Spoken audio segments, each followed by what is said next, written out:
The story of the Crimean Conference begins with a prelude, a meeting at Malta in January and February of 1945. The island, which had been bombed over 1,000 times in the early days of the war, lay peacefully in the Mediterranean sun. The men who met there came together to discuss ways and means of bringing their enemies to complete defeat. For several days, Lukwa Airport on the island had been the center of great activity. High-ranking members of the American and British staffs, Navy and Army, arrived in a continuing stream. Major General C.P. Wood,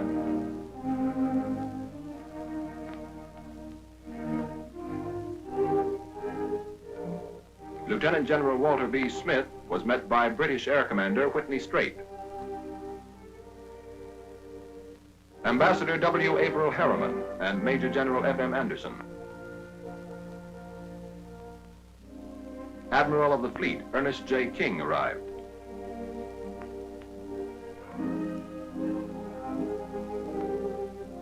Field Marshal Sir Harold Alexander, Supreme Allied Commander in the Mediterranean Theater. Admiral of the Fleet Sir Andrew B. Cunningham.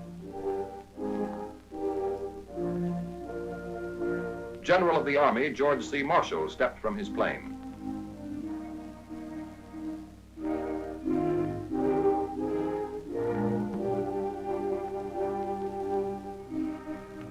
General Brehon Somerville.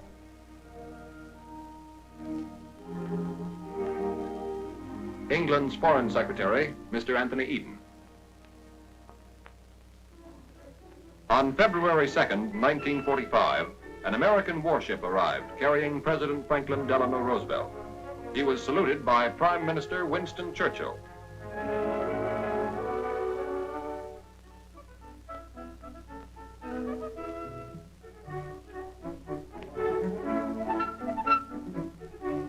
The conference of the combined British and American Chiefs of Staff was held at Montgomery House. The military plans agreed upon here were to be unfolded in the weeks to come.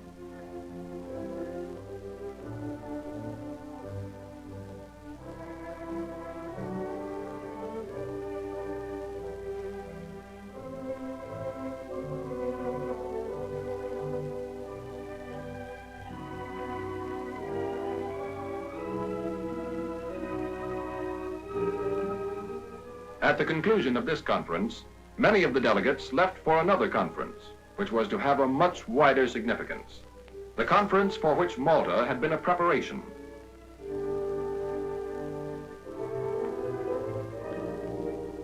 Their destination was a Russian airport near Yalta in the Crimea. Mr. Vyacheslav Molotov was on hand to greet the Soviet Union's distinguished guests.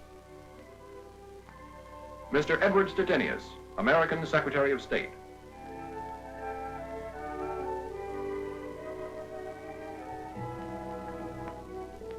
Mr. Anthony Eden.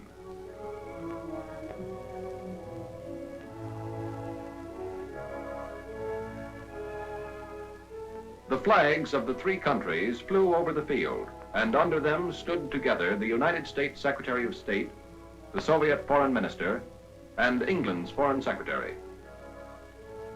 Mr. Harry Hopkins arrived.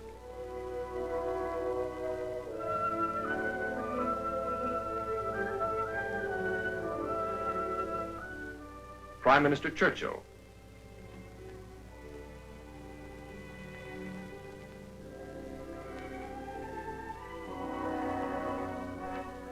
The Kremlin Guards formed the Guard of Honor. President Roosevelt, who had also flown from Malta, was greeted by the Russian Reception Committee. The daughters of Mr. Roosevelt and Mr. Churchill.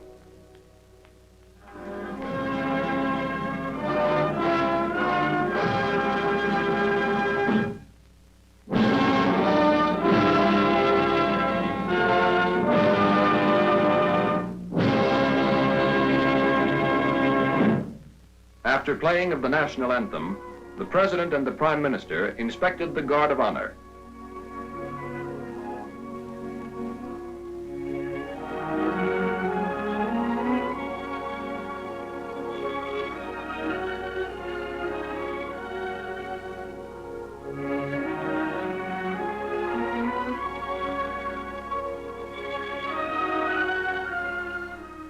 Kremlin guards marched by in review.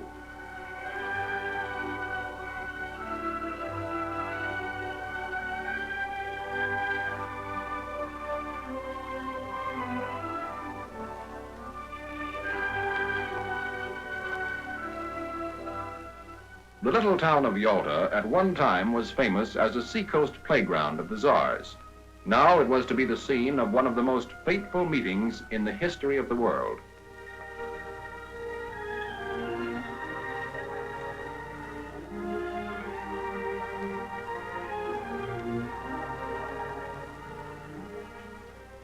Livadia Palace, a mile outside town. Here most of the conferences were held and Mr. Roosevelt lived.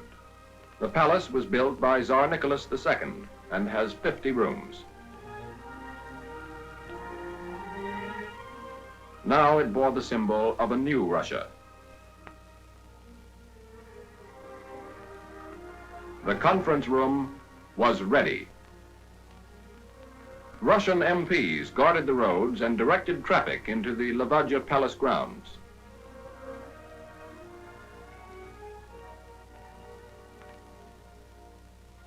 With the president at this conference was the most impressive group of high-ranking military and government officials ever assembled at an international meeting.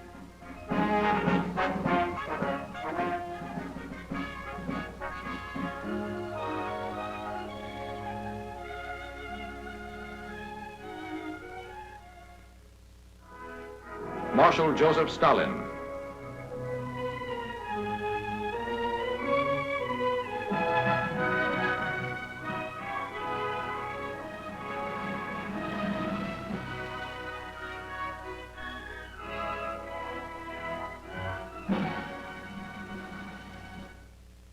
Prime Minister Churchill arrived with his daughter.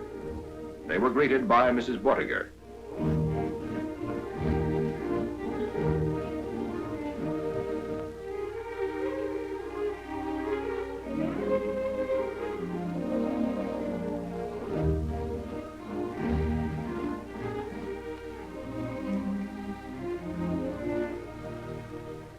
With President Roosevelt presiding, the historic conference began. The Big Three met again, 14 months after Tehran, each one holding power as great as any ever wielded in his nation, and the three together holding the immediate future of the world in their hands, each representing countries varying widely in background, viewpoint, and temperament. But both the countries and leaders united by a common desire for victory and peace. The Joint Communication Center was set up and handled all the messages of the conference.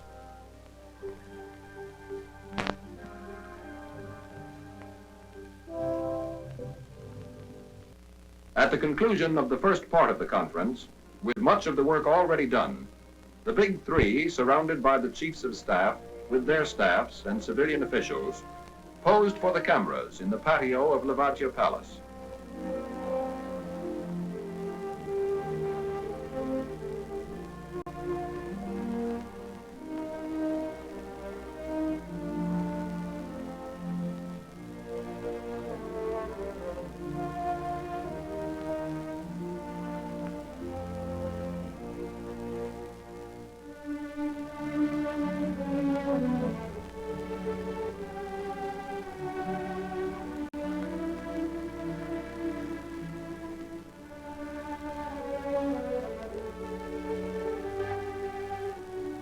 A memorable picture. The three leaders with their highest state ministers behind them. The conference proceeded as the three heads of state and their aides went on with the work of coming to agreement on the many problems involved. After 8 days, the conference ended. The Big Three released their joint statement. Substantial agreement was reached. Regular conferences of the United Nations would be held. The first in San Francisco, beginning April 25th, 1945. The long, wearying journey from Washington had been rewarded, and Mr. Roosevelt had won for his country renewed faith in a permanent peace.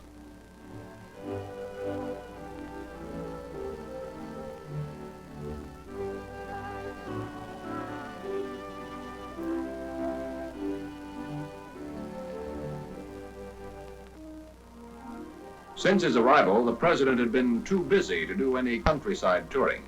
Now he jeeped around the palace grounds and then spent the night in Sevastopol.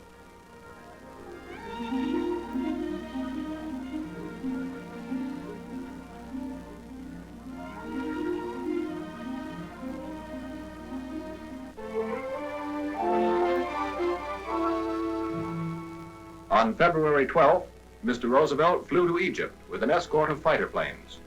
He landed at Deversoir Airport after a 5.5-hour flight. Mrs. Vortiger was the first to step from the president's plane.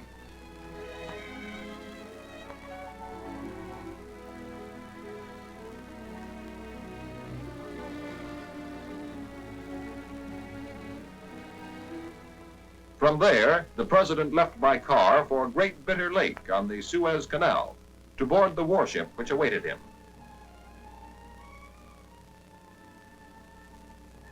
On the following day, King Farouk of Egypt arrived to pay Mr. Roosevelt a visit. His Majesty came aboard and the president entertained him at lunch.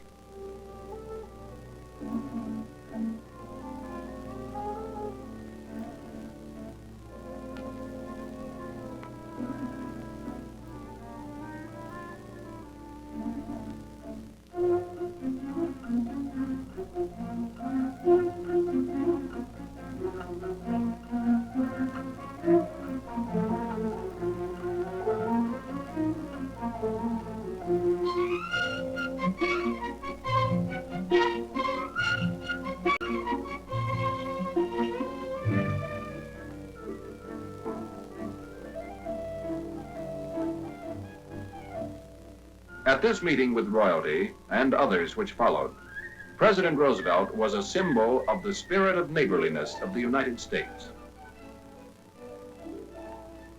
That afternoon, more royalty arrived. Emperor Haile Selassie, ruler of Ethiopia.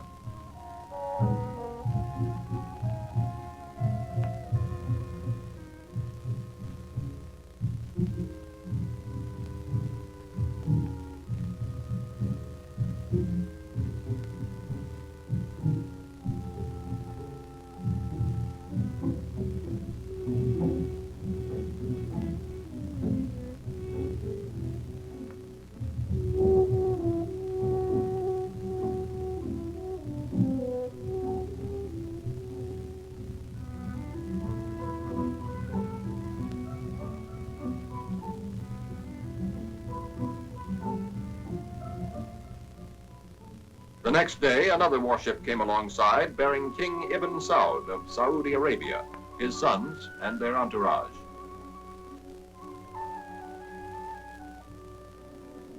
The king was escorted aboard to meet the president and the other guests.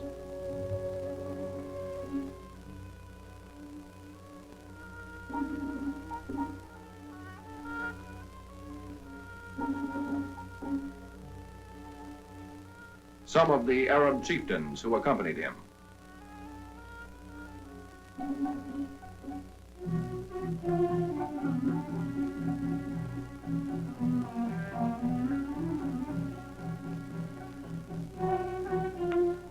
Four of the king's sons.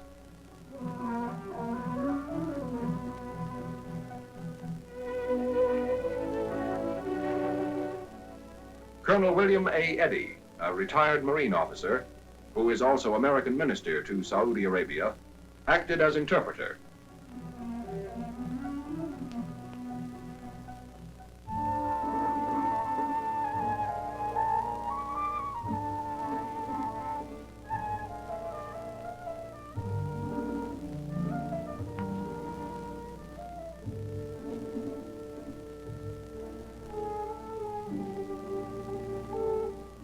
After his visit, King Ibn Saud returned to the cruiser which had brought him, and later the president's ship sailed for Alexandria.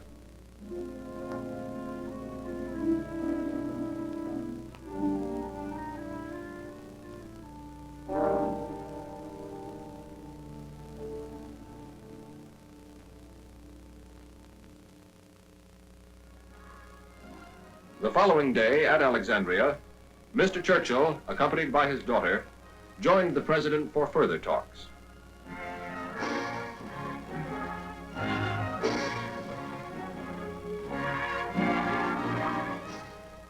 As he came aboard, he was greeted by Admiral Leahy. Mr. Harry Hopkins was already on the ship.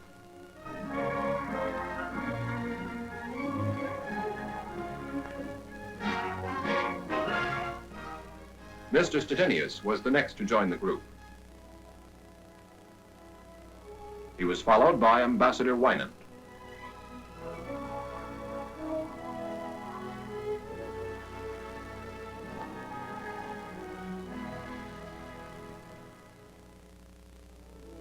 After posing for photographers as they chatted on the sunny deck, the rest of the day was spent in a final conference.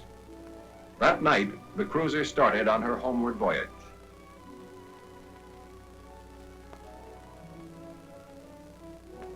The President arrived in Washington on the 28th of February. 37 days to Yalta and back. Days which will leave their imprint on history. History which Franklin Delano Roosevelt lived and made, and which he bequeathed in his last message to the Congress and the American people. I come from the Crimea Conference with a firm belief that we have made a good start on the road to a world of peace. Never before have the major allies been more closely united, not only in their war aims, but also in their peace aims. And they're determined to continue to be united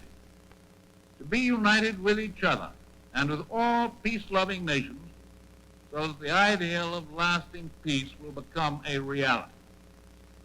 Peace can endure only so long as humanity really insists upon it and is willing to work for it and sacrifice for it. 25 years ago, American fighting men looked to the statesmen of the world to furnish the work of peace for which they fought and suffered. We failed them. We failed them then. We cannot fail them again and expect the world to survive again. And I am confident that the Congress and the American people will accept the results of this conference as the beginnings of a permanent structure of peace, upon which we can begin to build, under God, that better world in which our children and grandchildren, yours and mine, the children and grandchildren of the whole world, must live and can live.